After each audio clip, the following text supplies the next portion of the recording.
Price the Lord.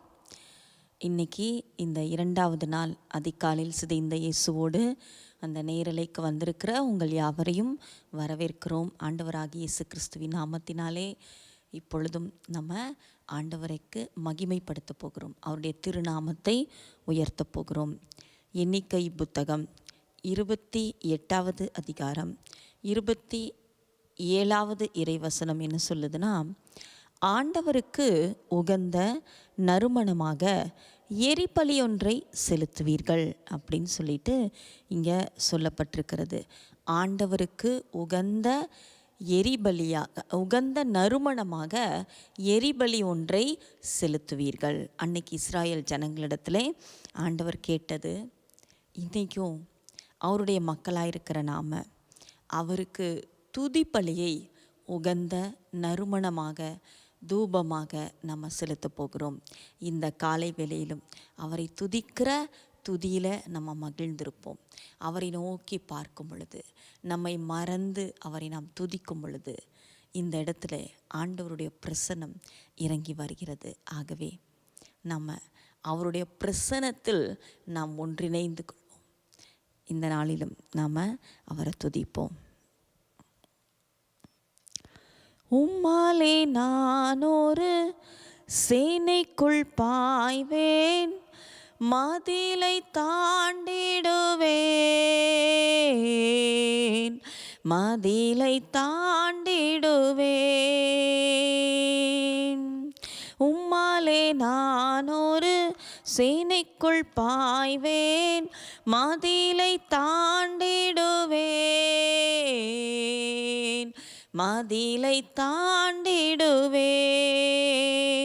ஐயா ஸ்தோத்திரம், ஏசையா ஸ்தோத்திரம், ஐயா ஸ்தோத்திரம், ஏசையா ஸ்தோத்திரம்.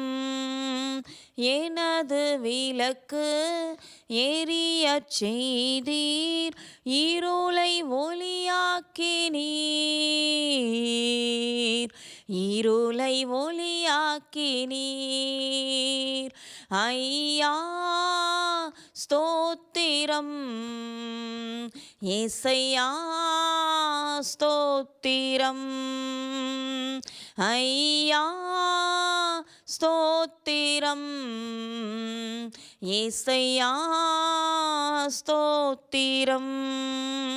மான்களை போல ஓடச் செய்தீர், மான்களை போல ஓடச் செய்தீர், உயர அமரச் செய்தீர், உயர அமரச் செய்தீர். ஐயா ஸ்தோத்திரம், ஏசையா ஸ்தோத்திரம், ஐயா ஸ்தோத்திரம், ஏசையா ஸ்தோத்திரம். பேலத்தால் இடை கட்டி வழியை செவ்வையாக்கி, பேலத்தால் இடை கட்டி வழியை செவ்வையாக்கி வாழ வைத்தவரே, வாழ வைத்தவரே. ஐயா ஸ்தோத்திரம், ஏசையா ஸ்தோத்திரம், ஐயா ஸ்தோத்திரம், ஏசையா ஸ்தோத்திரம். நீரே என் கண்மாலை, நீரே என் கோட்டை, நீரே என் கண்மாலை, நீரே என் கோட்டை, எனது அடைக்கலமே, எனது அடைக்கலமே. ஐயா ஸ்தோத்திரம், ஏசையா ஸ்தோத்திரம், ஐயா ஸ்தோத்திரம், ஏசையா ஸ்தோத்திரம். கால்கள் வழுவாமல் நடக்கும் பாதையை, கால்கள் வழுவாமல் நடக்கும் பாதையை அகலமாக்கி விட்டீர், அகலமாக்கி விட்டீர். ஐயா ஸ்தோத்திரம், ஏசையா ஸ்தோத்திரம். ஐயா ஸ்தோத்திரம், ஏசையா ஸ்தோத்திரம். ஐயா ஸ்தோத்திரம், ஏசையா ஸ்தோத்திரம்.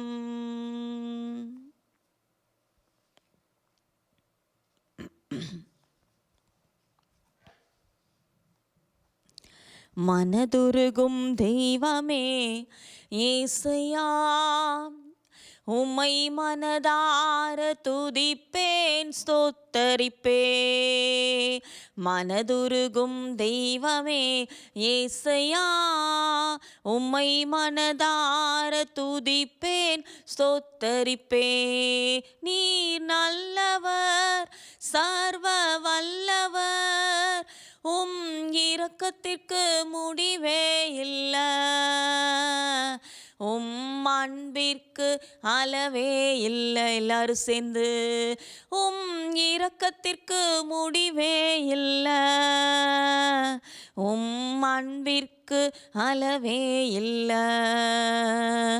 அவை காலைதோறும் புதிதாயிருக்கும், இந்த காலைதோறும் புதிதாயிருக்கும். மனதுருகும் தெய்வமே ஏசையா, உம்மை மனதார துதிப்பேன் ஸ்தோத்தரிப்பேன். மனதுருகும் தெய்வமே ஏசையா, உம்மை மனதார துதிப்பேன் ஸ்தோத்தரிப்பேன். மெய்யாக எங்களது பாடுகளை ஏற்றுக்கொண்டு துக்கங்களை சுமந்து கொண்டீர். மெய்யாக எங்களது பாடுகளை ஏற்றுக்கொண்டு துக்கங்களை சுமந்து கொண்டீர். ஐயா துக்கங்களை சுமந்து கொண்டீர், ஐயா துக்கங்களை சுமந்து கொண்டீர். மனதுருகும் தெய்வமே ஏசையா, உம்மை மனதார துதிப்பேன் ஸ்தோத்தரிப்பே. மனதுருகும் தெய்வமே ஏசையா, உம்மை மனதார துதிப்பேன் ஸ்தோத்தரிப்பே. எங்களுக்கு சமாதானம் உண்டு பண்ணும் தண்டனையோ உம்மேலே விழுந்ததையா. எங்களுக்கு சமாதானம் உண்டு பண்ணும் தண்டனையோ உம்மேலே விழுந்ததையா. ஐயாவும் மேலே விழுந்ததையா, ஐயாவும் மேலே விழுந்ததையா. மனதுருகும் தெய்வமே ஏசையா, உம்மை மனதார துதிப்பேன் ஸ்தோத்தரிப்பே. மனதுருகும் தெய்வமே ஏசையா, உம்மை மனதார துதிப்பேன் ஸ்தோத்தரிப்பே. சாபமான முள்முடியை தலைமேலே சுமந்து கொண்டு சிலுவையிலே வெற்றி சிறந்தே அப்பா. சாபமான முள்முடியை தலைமேலே சுமந்து கொண்டு சிலுவையிலே வெற்றி சிறந்தீர். ஐயா சிலுவையிலே வெற்றி சிறந்தீர், ஐயா சிலுவையிலே வெற்றி சிறந்தீர். மனதுருகும் தெய்வமே ஏசையா, உம்மை மனதார துதிப்பேன் ஸ்தோத்திரம் ஸ்தோத்தரிப்பே. மனதுருகும் தெய்வமே ஏசையா, உம்மை மனதார துதிப்பேன் ஸ்தோத்தரிப்பேன் அப்பா. உம்மை மனதார துதிப்போம் ஸ்தோத்தரிப்போம் இந்த காலை வேளையிலே. நன்றி ராஜா, எங்களை ஒன்றாகவும் சமூகத்தில் கூட்டி சேர்த்தவரே, உம்மை துதிக்கிறோம். உமக்கு நன்றி அப்பா. மனதார துதிப்போம் ஸ்தோத்தரிப்போம் எங்க ராஜாவ.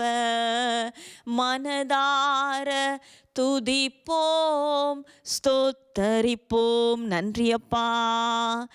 எங்களது மீறுதலால் காயப்பட்டீர், நொறுக்கப்பட்டீர், தழும்புகளால் சுகமானோம். ஆண்டவரே, எங்களுக்கு சுகத்தை நல்கியது உம்முடைய தழும்புகளப்பா. ஆகவே அந்த தழும்புகளில் முத்தி செய்து உம்மை துதிக்கிறோம் ஆண்டவரே. எங்களது மீறுதலால் காயப்பட்டீர், நொறுக்கப்பட்டீர், தழும்புகளால் சுகமானோம். உந்தன் தழும்புகளால் சுகமானோம். ஆமப்பா, உங்க தழும்புகளால் சுகமானோம். நீர் நல்லவர், சர்வ வல்லவர், உம் இரக்கத்திற்கு முடிவே இல்லை, உங்க அன்பிற்கு அளவே இல்லை ராஜாவே. உங்க இரக்கத்திற்கு முடிவில்லப்பா, உங்க அன்புக்கு நிகரில்லப்பா. மனதுருகும் தெய்வமே ஏசையா, உம்மை மனதார துதிப்போம் ஸ்தோத்தரிப்போம். ஆமப்பா, எங்கள் மேல் மனது உருகினவரே, எங்களை கண்டவரே, காயம் கட்டினவரே, திராட்சை ரசம் வார்த்து எங்கள் காயங்களுக்கு மருந்திட்டு எங்கள் காயங்களை கட்டியவரே, நன்றியப்பா. நல்ல சமாரியரே, உம்மை துதிக்கிறோம் ராஜா. மனதுருகி கரம் நீட்டி எங்களுக்கு அதிசயத்தை செய்தவரே, உம்மை ஆராதிக்கிறோம் அப்பா.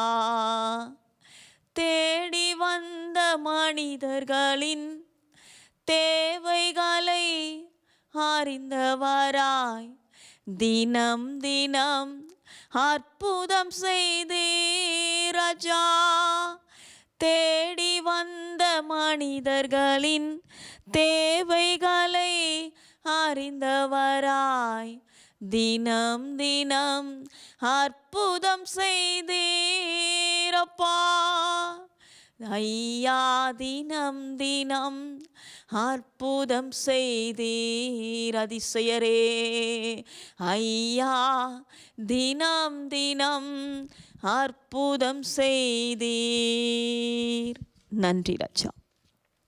தினம் தோறும் ஆண்டவரே, எங்களை அறிந்தவராய் எங்களுக்கு அற்புதத்தை செய்கிறவர், உம்மை மனதார துதிக்கிறோம். எல்லா துதியும் கனமும் மகிமையும் மாட்சியும் ஒருவருக்கே நாங்கள் செலுத்துகிறோம் சுவாமி. இயேசு கிறிஸ்துவின் மூலம் பிதாவே, ஆமென்.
Praise the Lord.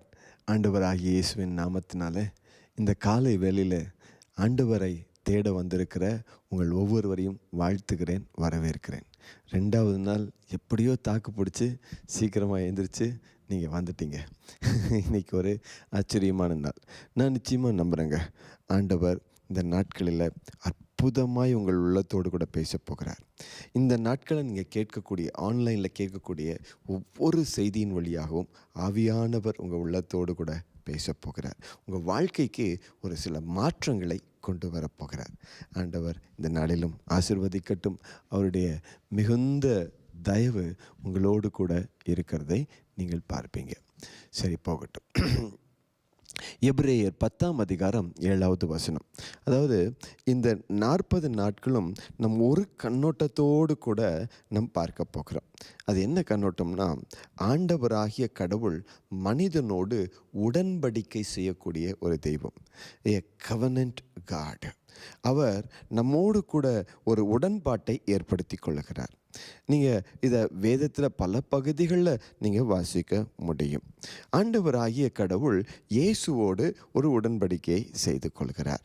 ஆண்டவர் இயேசுவும் தேவனோடு ஒரு உடன்படிக்கை செய்து கொள்கிறார் இந்த பூமிக்கு வருவதற்கு முன்பாக. இந்த வசனம் அந்த உடன்பாட்டின் ஒரு பகுதியை காண்பிக்கிறது. பாருங்கள், எபிரேயர் 10ஆம் அதிகாரம் 7வது வசனம்.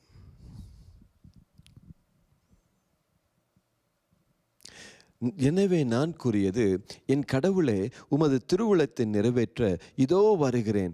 என்னை குறித்து திருநூல் சுழில் எழுதியுள்ளது என்கிறார். அதாவது இந்த வசனம் என்ன சொல்கிறது அப்படி சொன்னால், ஆண்டவரே உமது திருவுளத்தை நிறைவேற்ற இதோ வருகிறேன் அப்படின்னா என்ன அர்த்தம்னா, ஏதோ ஒரு கேள்விக்கு அவர் பதில் சொல்லுகிறார். ஏசாயா இறைவாக்கினர் வழியாக ஆண்டவர் கேட்கிறார், நான் யாரை அனுப்புவேன்? whom shall I send? அதுக்கு ஏசாயா இறைவாக்கினர் சொல்கிறாரு, நான் வரேன் ஆண்டவரே.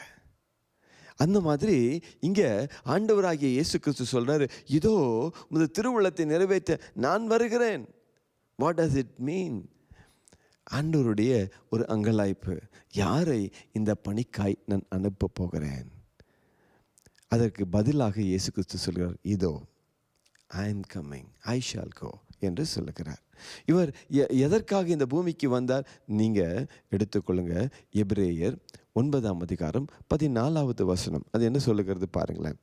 எபிரேயர் 9ஆம் அதிகாரம் 14வது வசனத்தை வாசிக்க கேட்போமா?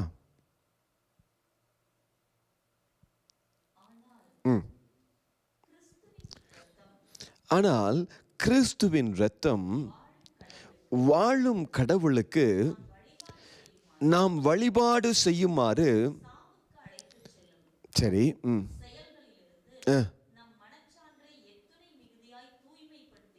இதுக்கப்புறம் பாருங்க, அதான் முக்கியம். ஏனெனில்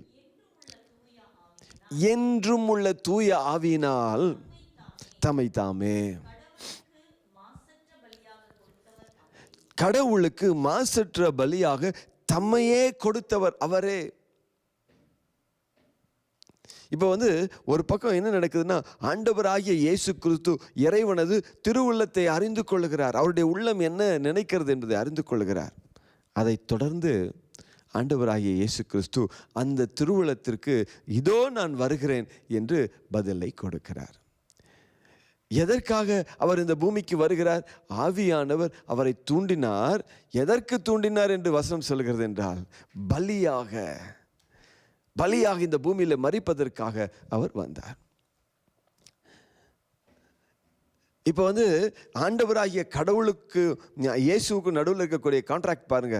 நான் உம்முடைய திருவுளத்தை செய்ய வருகிறேன், நீர் விரும்புவது போல பலியாக நான் மரிக்க வருகிறேன்.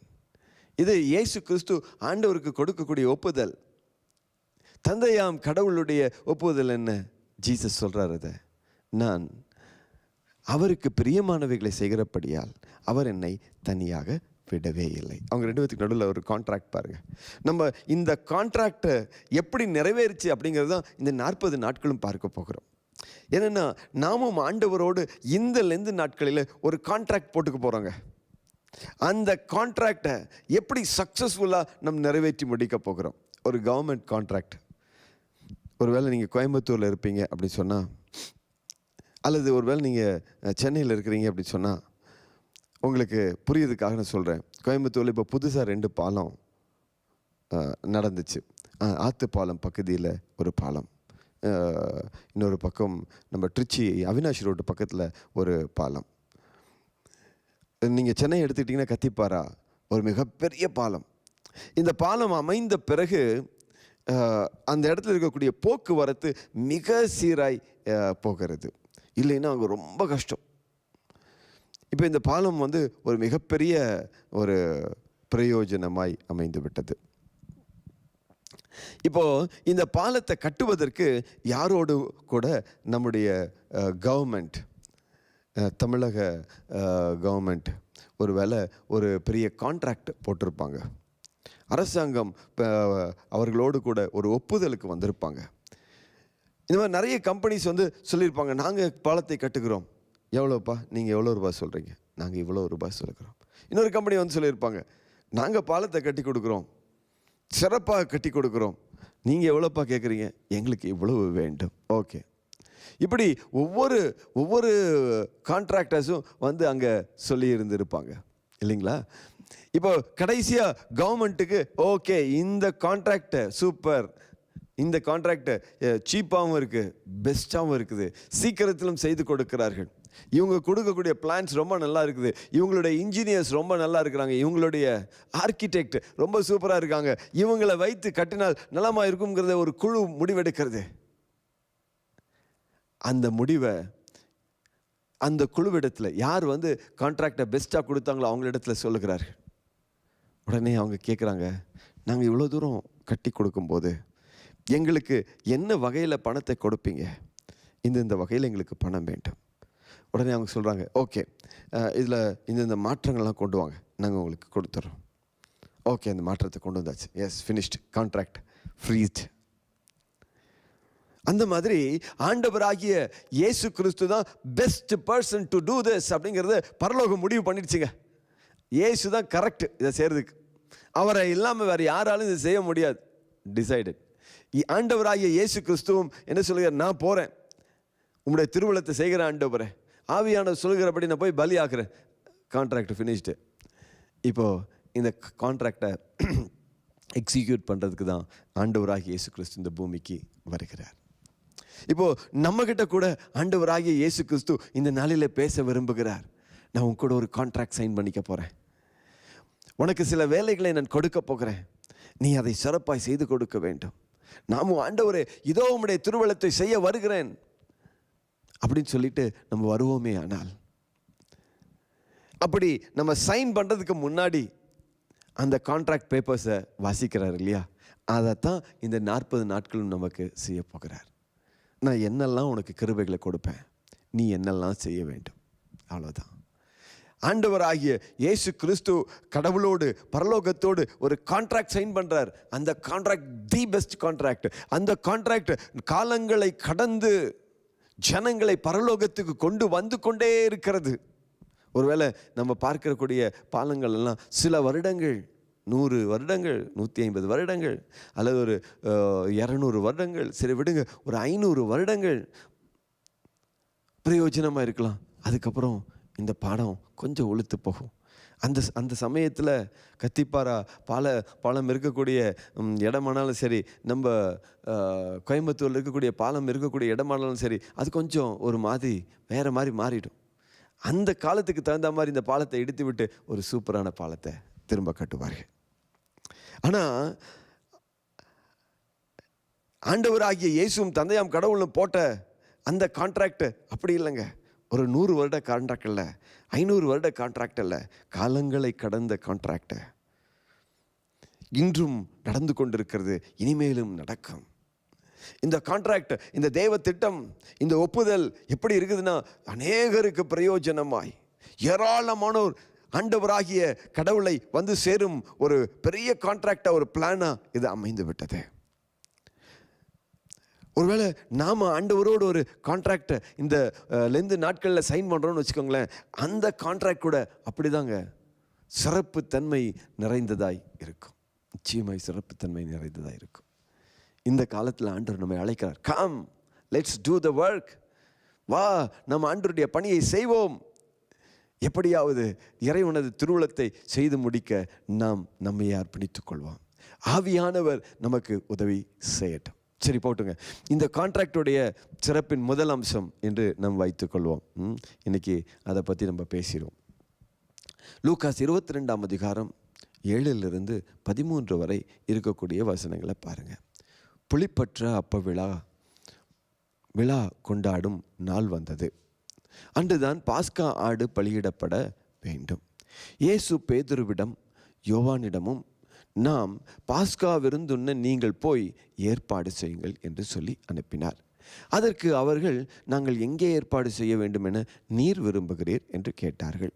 இயேசு அவர்களிடம், நீங்கள் புறப்பட்டு நகருக்குள் செல்லுங்கள். மண்குடத்தில் தண்ணீர் சுமந்து கொண்டு ஒரு ஆள் உங்களுக்கு எதிரே வருவார். அவர் பின்னே செல்லுங்கள். அவர் செல்லும் வீட்டிற்குள் நீங்களும் சென்று அந்த வீட்டின் உரிமையாளரிடம், நான் என் சீடர்களோடு பாஸ்கா விருந்து உண்பதற்கான அறை எங்கே என்று போதகர் உம்மிடம் கேட்கச் சொன்னார் என்று கூறுங்கள். அவர் மேல் மாடியில் தேவையான வசதிகள் அமைந்த ஒரு பெரிய அறையை காட்டுவார். அங்கே ஏற்பாடு செய்யுங்கள் என்றார். அவர்கள் சென்று தங்களுக்கு அவர் சொன்னவாறே அனைத்தையும் கண்டு பாஸ்கா விருந்து ஏற்பாடு செய்தார்கள். என்ன அழகா இருக்கு பாருங்க. இப்போ ஆண்டவர் ஆகிய இயேசு கிறிஸ்து கடவுளுடைய திருவுளத்தை நிறைவேற்ற வேண்டிய மிக முக்கியமான காலம் வந்தது. அந்த பாஸ்கா உணவிலிருந்து தான் ஆரம்பிக்கிறது ஆண்டவருடைய பாடுகள். இப்போ ஆண்டவர் இயேசு எருசலேமுக்குள்ள வந்துட்டாரு. வரதுக்கு முன்னாடி பாஸ்கா விருந்து ஒண்ணுப்பா, நீங்க போய் ரெடி பண்ணுங்க என்று சொல்லுகிறார். சீடர்கள் கேட்குறாங்க, ஆண்டவரே, நாங்க எங்க போய் பாஸ்கா விருந்து உண்ண வேண்டும் சொல்லுங்க ஆண்டவரே. நாங்க எங்க போய் அதுக்காக ஆயத்தப்படுத்த வேண்டும் சொல்லுங்க ஆண்டவரே. உடனே ஆண்டவர் இயேசுவும் சொல்லுகிறார், நீங்க ஊருக்குள்ள போங்க, தண்ணீர் குடத்தோடு ஒருவர் வருவார். அவருக்கு பின்னாடியே போங்க. அவர் ஒரு வீட்டிற்கு போவார். அந்த வீட்டுடைய உரிமையாளரிடம் சொல்லுங்க, எங்கள் தலைவர் ஆண்டவர் பாஸ்கா விருந்து உண்ண எங்கே இடம் இருக்கிறது என்று கேளுங்க. அவர் ஒரு இடத்தை காண்பிப்பார். அந்த இடத்தை ஆயத்தப்படுத்துங்க. அவ்வளோதான். இவங்க போகிறாங்க. அதே போல விஷயங்களை காண்கிறார்கள். அதை அப்படியே செய்கிறாங்க. அந்த இடத்துல ஆயத்தமாகிறது. முதல் ஆண்டவருடைய பாடுகளுக்குடைய ஒரு பெரிய அடையாளமாய் நடக்கிறது. ஏன்னா அங்கே அந்த வசனம் பாருங்க, இயேசுவிடம் யோவானிடம், அன்று தான் பாஸ்கா ஆடு பலியிடப்பட வேண்டும். இயேசு இந்த பூமிக்கு வந்ததின் நோக்கம் என்ன? பலியாவதற்காக. இந்த பாஸ்காவில், இந்த பாஸ்ஓவர் டேல ஆண்டவராகிய இயேசு கிறிஸ்து பலியாக வேண்டும். அதற்கு முன் அடையாளமாய் இது நடக்கிறது. சரி, இப்போ இது கடவுளுடைய திருவுளத்தின் முதல் படி. இப்போ அந்த ஆண்டவருடைய மிகப்பெரிய திட்டம் நிறைவேறுவதற்கான முதல் ஸ்டெப்புக்கு ஜீசஸ் வந்துட்டார். இப்போ ஜீசஸ் வந்த உடனே ஜீசஸ் கிட்ட ஒரு பெரிய ஒரு விஷயத்தை நம்ம பார்க்க முடிகிறது. என்னன்னா, ஜீசஸ் அவர் மரிப்பதற்கு முன்பாக 3 முறை தான் எப்படி மரிக்க வேண்டும், யாரால் மரணத்தை சந்திக்க போகிறார் என்பதை சீடர்களிடத்தில் அவர் சொல்றார். அவர் அதை தெளிவாக அவர்களுக்கு புரிய வைக்கிறார். ஆண்டவராகிய இயேசு கிறிஸ்துவுக்கு வரப்போகும் காரியம் நன்கு தெரிந்து இருந்தது. நம்ம ஆண்டவரோட கான்ட்ராக்ட் சைன் பண்ணிட்டா அவர் நமக்கு கொடுக்கக்கூடிய முதலாவது ஒரு முக்கியமான விஷயம் என்ன தெரியுங்களா? நம் வரும் போகும் காரியங்களை நாம் அறிந்து கொள்வோம். அதுதாங்க ஃபஸ்ட்டு திங். நீங்கள் பாருங்கள், பரிசுத்த ஆவியானவர் வருகிறார். பரிசுத்த ஆவியானவர் வரப்போகிறார் என்பதை ஆண்டவர் ஆகிய இயேசு கிறிஸ்து முன்னறிவிக்கிறார். உங்களோடு என்றென்றும் இருக்கும்படி தூய ஆவியை தருகிறேன். யோவான் 14ஆம் அதிகாரம். அதில் அவர் சொல்லிக்கொண்டே வருகிறார். பரிசுத்த ஆவியானவரை குறித்து சொல்லிக்கொண்டே வருகிறார். வரும்போது ஒரு விஷயத்தை சொல்லுகிறார். அவர் வரும்போது சகல சத்தியத்துக்குள்ளும் நடத்துவார். வரும் காரியங்களை முன்னறிவிப்பார். இப்போ யாருக்கு அந்த தூய் ஆவியானவரை கொடுக்கிறார்? யார் ஆண்டவருடைய ராஜ்யத்தின் பணிகளை கையெடுத்து செய்ய விரும்புகிறார்களோ, அதற்கு தங்களை அர்ப்பணித்துக் கொள்கிறார்களோ. ஆண்டவரே, நீர் இந்த பூமிக்கு ஆண்டவருடைய திருவுளத்தை செய்வதற்காக வந்தீர், அதை நான் நம்புகிறேன். என்னை மீட்பதற்காக வந்தீர், அதை நான் நம்புகிறேன். உம்முடைய ஆவியை தாரும், என்னை வழிநடத்த என்று கேட்கும் போது ஆண்டவர் ஆவியை தர்றார். அந்த ஆவியானவர் வரும்போது அவர் என்ன செய்கிறார்? வரும் காரியங்களை முன்னறிவிக்கிறார். ஜீசஸ்க்கு அந்த முன் அறிவித்தல் இருந்துச்சுங்க. அதனால தான் அவர் சொல்றாரு, 3 முறை சொல்றாரு, நான் பாடுபட வேண்டியிருக்கிறது. பரிசேயராலும் சதுசேயராலும் குருக்களாலும் இங்கே இருக்கும் மாபெரும் மனிதர்களாலும் நான் பாடுகளை அனுபவித்து இரத்தம் சிந்தி சிலுவையை சுமந்து சாக வேண்டும், 3ஆம் நாள் மறுபடியும் உயிரோடு எழுந்திருக்க வேண்டும். அப்படி என்றால் அவர் என்ன சொல்ல வருகிறார்? நான் பலியாக வேண்டும். இப்போ அந்த குறிப்பிட்ட நேரம் வந்த உடனே அந்த முதல் ஸ்டெப் எடுத்து வைக்கணும். அதற்கான தெய்வ திட்டத்தை அவர் நன்கு அறிந்திருக்கிறார். அவர் பாருங்க எவ்வளோ கிளியராக இருக்கார். நீ போப்பா, ஊருக்குள்ளே போ. ஒருத்தர் தண்ணீர் குடத்தை எடுத்துக்கொண்டு வருவார், அவருக்கு பின்னாடியே போ. அவர் எந்த வீட்டிற்கு போகிறாரோ அந்த வீட்டின் உரிமையாளரிடத்தில் நீ பேசு. ஏன்னா அங்கே தான் நான் பாஸ்கா உணவை உண்ண வேண்டும். நம்ம ஆண்டவரோடு நடக்க ஆரம்பிச்சிட்டா, அந்த கான்ட்ராக்டில் சைன் பண்ணிட்டோம்னா நமக்கு நடக்கக்கூடியது இதுதாங்க. ஆண்டவர் நிச்சயமாய் சொல்லுவார். நீங்கள் பைபிளில் பாருங்களேன், திருத்தூதர் பணிகள் 21ஆம் அதிகாரம் 10 முதல் 13 வரை இருக்கக்கூடிய வசனங்கள். நாங்கள் பல நாட்கள் அங்கு தங்கியிருந்தோம். அப்போது அகபு என்னும் பெயர் கொண்ட இறைவாக்கினர் ஒருவர் யூதேயாவிலிருந்து வந்தார். அவர் எங்களிடம் வந்து பவுலின் இடைக்கச்சையை எடுத்து தம் கைகளையும் கால்களையும் கட்டிக்கொண்டு, இந்த கச்சைக்குரியவரை எருசலேமில் யூதர்கள் இவ்வாறு கட்டி பிற இனத்தாரிடம் ஒப்புவிப்பார்கள், தூய ஆவியார் தாமே இப்படி கூறுகிறார் என்றார். பவுலடிகளாரை குறித்து ஒரு இறைவாக்கினர், அகபுங்கிற இறைவாக்கினர் சொல்லுகிறார். ஒரு அரைக்கச்சை எடுக்கிறார், தன் கையையும் காலையும் அதை வைத்து கட்டுகிறார். கட்டிட்டு சொல்றாரு, இந்த கச்சை யாருடையதோ அவர்களுக்கு இப்படி நேரப்போகிறது. அப்ப பவுலடிகளார் ஆண்டவருடைய திட்டத்தை செய்வதற்காக வந்த அவருக்கு ஆண்டவர் முன்னறிவிக்கிறார். பாருங்க அவருடைய மரணம் எப்படி இருக்கும் என்று. எல்லாரும் அழுகிறாங்க. பவுலடிகளார் சொல்றாரு, என்ன கையை கட்டுறது காலை கட்டுறது மட்டும் இல்லை, சாகிறதுக்கே ஆனாலும் நான் போவேன். ஏன்னா பவுலடிகளார் ஹஸ் ஃபைல்டு த கான்ட்ராக்ட். ஆண்டவரோடு அந்த கான்ட்ராக்டை சைன் பண்ணியிருக்கிறார், அந்த ஒப்புதலுக்கு வந்திருக்கிறார், அந்த உடன்பாட்டுக்குள் அவன் நிற்கிறார். நம்ம ஆண்டவரோடு ஒரு உடன்பாடு செய்து கொண்டோன்னு வச்சுக்கோங்களேன், நமக்கு வரும் காரியங்களை அவர் முன்னறிவிப்பார். எதற்காக? அது இன்ஸ்ட்ரக்ஷன் தான், நம்மளை கன்வின்சிங் கிடையாது. நீ எப்படியாவது போப்பா, எப்படியாவது இதை செய்யப்பா, ஏதாவது அப்படிலாம் கிடையாது. அந்த நேரம் வரும்போது, அந்த பணியை செய்ய வேண்டியது வரும்போது ஆண்டவர் இன்ஸ்ட்ரக்ஷன் கொடுத்து கொண்டே இருப்பார். திட்டமான நடத்தல் உண்டாகி கொண்டே இருக்கும். நீங்கள் ஒருவேளை ஆண்டவராகிய இயேசுவோடு இன்று ஒரு கான்ட்ராக்ட் சைன் பண்ணுறீங்க, அல்லது ஒரு உடன்படிக்கையில் உடன்படுறீங்க. ஆண்டவரே, உடைய திருவலத்தை செய்வதற்கு நான் வருகிறேன், நீங்கள் இப்படி சொல்கிறீங்க அப்படின்னு வச்சுக்கோங்களேன். இன்னைக்கு ஆண்டவர் சொல்கிறாரு, நான் உனக்கு வரும் காரியங்களை, நடக்க வேண்டியவைகளை உனக்கு காண்பிப்பேன். நீ சொல்ல வேண்டிய காரியங்களை, சொல்ல வேண்டிய பாதையை உனக்கு நான் சொல்லிக் கொடுப்பேன். அல்லேலூயா, அல்லேலூயா. ஆண்டவர் நமக்கு அப்படி ஒரு வாக்கு கொடுக்கிறாருங்க. பல வருஷங்களுக்கு முன்பாக ஜியர்ட்ரிச் போனஹாஃபர் அப்படின்னு சொல்லி ஒருத்தர் இருந்தாருங்க. இந்த போனஹாஃபருங்கிறவர் இந்த நாசியின் ஒரு கஷ்டமான ஒரு காலம், நாசியுடைய ஆளுமையில் இருந்த நாட்கள் அது. ஹிட்லருடைய ஆளுமைக்கு கீழே ஜெர்மன் ஓடிக்கொண்டிருக்கிறது. இந்த ஹிட்லருடைய மனநிலைகளும், இந்த நாசிச ஐடியாலஜி, அவங்களுடைய தத்துவங்கள், சித்தாந்தங்கள், இதெல்லாம் எப்படி இருந்துச்சு அப்படி சொன்னால் கொஞ்சம் கடினமாக இருந்துச்சு.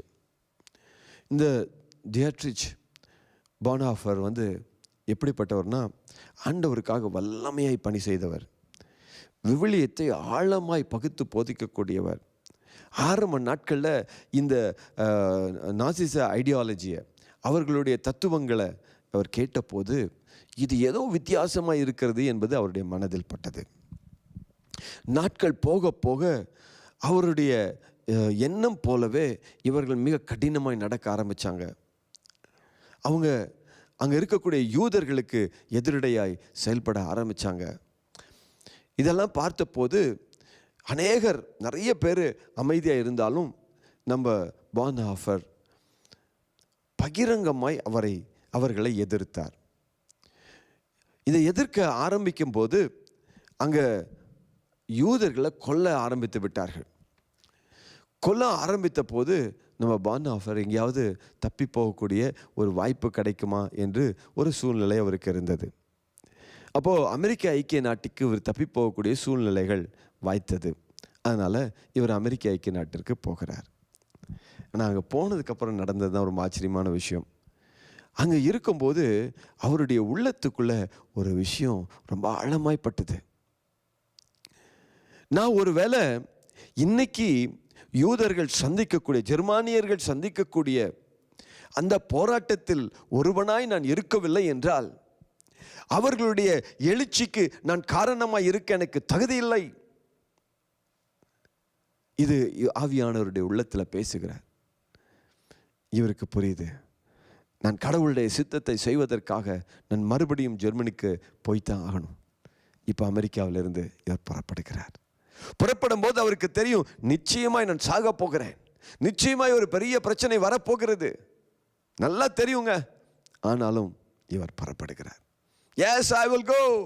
ஏன்னா அவருடைய உள்ளத்தளவில் ஆண்டவரோடு கூட அந்த உடன்பாட்டில் கையெழுத்திட்டு இருக்கிறார்.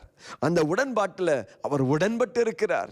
ஆகவே இவர் துணிந்து மறுபடியும் ஜெர்மனுக்கு புறப்படுகிறார்.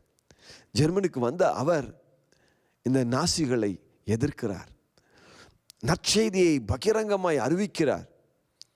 சொல்லி வைத்தது போலவே இவரை அரெஸ்ட் பண்ணுறாங்க. இவரை அரெஸ்ட் பண்ணதுக்கப்புறம் இவர் ஜெயிலில் போய் இருந்துட்டு, ஐயோ நான் என்னை இப்படி வந்துட்டேனே, என்னை ஏன் ஆண்டவர் எப்படி விட்டுட்டீங்க? அல்ல, பவுல சீலாவை போல கடவுளுடைய திருவுளத்தை செய்ய ஆரம்பிக்கிறார். அந்த சிறைச்சாலையில் இருந்து கொண்டு அநேகருக்கு நற்செய்தியை அறிவிக்கிறார். அங்கே கஷ்டப்படக்கூடியவர்களுக்கு ஆண்டவருடைய வார்த்தையை சொல்லுகிறார். அதுதான் தேவனுடைய திட்டம். அவருடைய கடைசி காலங்களில் சிறைச்சாலையில் கஷ்டப்படக்கூடிய அந்த நாசிகளின் கொடூரமான அந்த டிடென்ஷன் சென்டரில் அவர்களுக்கு உதவி செய்ய வேண்டும், நற்செய்தியை அறிவிக்க வேண்டும், ஆறுதல் சொல்ல வேண்டும், தேவனுடைய திட்டங்களை வெளிப்படுத்த வேண்டும். அதுதான் தேவனுடைய திட்டம். இதுதான் அவர் கடவுளோட செய்து கொண்ட கான்ட்ராக்ட். இவருக்கு பாருங்க, ஏற்ற காலம் வந்த போது, எஸ் கம் ஆன் கோ. அந்த எழுப்புதலுக்காக நீ பல நாட்கள் ஜெபித்த, கரெக்டு. அந்த எழுப்புதலுக்காக நீ போராடின, கரெக்டு. ஆனா ஒருவேளை அந்த பாடுகள்ல நீ ஒரு பங்கா இருக்கவில்லை என்றால் இந்த எழுப்புதலுக்கு காரணமாய் நீ இல்லாமல் போய்விடுவாய். கம் ஆன் கோ.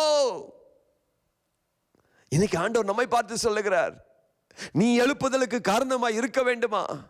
அநேகருக்கு ஆசீர்வாதமாய் இருக்க வேண்டுமா? உன் குடும்பத்துக்கு நீ ஆசீர்வாதமாய் இருக்க வேண்டுமா? என்னோடு கூட ஒரு உடன்படிக்கைக்கு வா, என்னோடு கூட ஒரு உடன்படிக்கை செய்து கொள். நான் உன்னோடு கூட பேச விரும்புகிறேன், உன்னை நான் இயக்க விரும்புகிறேன், நீ போகிற பாதையை காண்பிக்க விரும்புகிறேன்.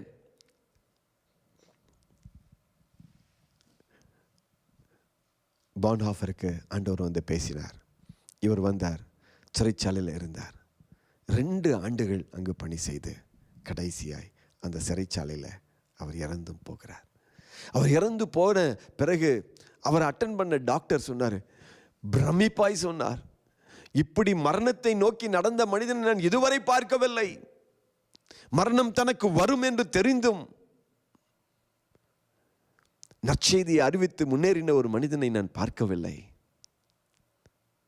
காரணம் என்னன்னா, இவர் ஆண்டவரோடு ஒரு உடன்பாடு போயிருந்தார். அந்த உடன்பாடின் நிமித்தம் வரப்போகிறவர்களை ஆண்டவர் காண்பித்திருந்தார். வரப்போகிறவர்களை அவர் அறிந்திருந்தபடியால் துணிச்சலோடு துணிவோடு கூட செயல்பட்டார். ஆண்டவர் சொல்றாரு, நான் உனக்கு அந்த கிருபையை தருவேன், நான் உனக்கு அந்த கிருபையை தருவேன் என்று சொன்னார். அல்லேலூயா. இந்த கிருபையை நம்ம பெற்றுக்கொள்ளணுங்க. இந்த கிருபை நமக்கு வேணுங்க. அந்த கிருபை இருந்தால் தான் நம்ம தொடர்ந்து ஆண்டவருக்காக வல்லமையாய் செயல்பட முடியும். தேவனுடைய உடன்பாட்டின் முதல் அங்கம் அவர் சொல்கிறாரு, வரும் காரியங்களை நான் முன் அறிவிக்கிறேன். Get ready for that. நீங்கள் அதுக்காக ரெடியாங்க. ஆண்டவர்கிட்ட கேட்போம், ஆண்டவரே அந்த கிருபை எனக்கு தாங்க, நான் உம்மோடு கூட உம்முடைய திருவுளத்தை செய்வதற்கு உடன்படுகிற ஆண்டவரே எனக்கு கிருபை பாராட்டும் என்று ஆண்டவரிடத்தில் நாம் கேட்போம். நீங்கள் ஒரு நாளும் இதை மிஸ் பண்ணாதீங்க. ஒவ்வொரு நாளும் இந்த கிருபையை தருவார். நம்ம இப்படிப்பட்ட கிருபைகளை பேசின பிறகு அதோடு முடிஞ்சு போகலை.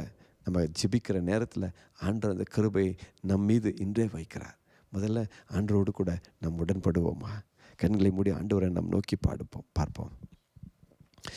பாடும்போது என்னுதடு கெம்பீரித்து மகிழும், நீ மீட்டு கொண்ட என் ஆன்மா அக்களித்து அகமகிழும். நான் பாடும்போது என்னுதடு கெம்பீரித்து மகிழும், நீர் மீட்டு கொண்ட என் ஆன்மா அக்களித்து அகமகிழும். நான் பாடுவேன், நான் துதிப்பேன், இரவு பகல் என் நேரமும்.